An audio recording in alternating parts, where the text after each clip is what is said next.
Sabueso, globos por las 3, dirigible.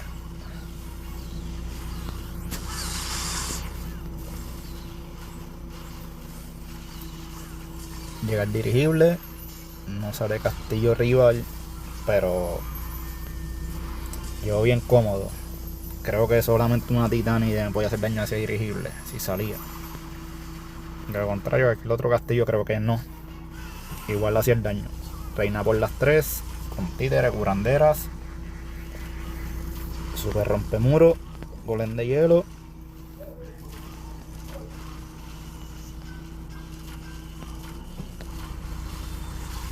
Dos super valquirias, titánide, 2 PK rey.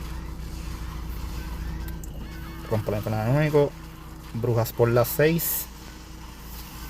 Sentinela por las 4, las otras 2 super valquirias, cazadoras, inmunidad de sentinela, furia y regalito que es la super valquiria.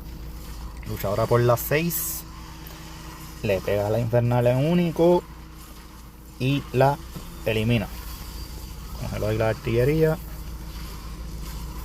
Como tira veneno el lagarto. Cae el monolito. Rey y brujas por fuera. Luchadora a larga distancia. Elimina al rey rival.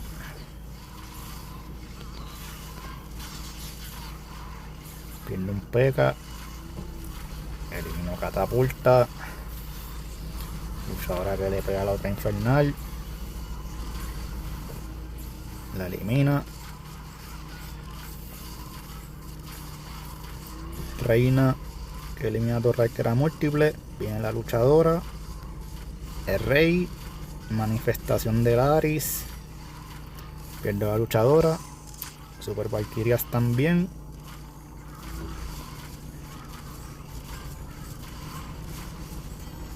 Pierdo el sentinela. Me queda la reina. Vuelan los esqueletos. Guantelete de rey. Super Valkyria que deja regalito pero atrás. Y son 3. Un Blizzard y Super Valkyrias.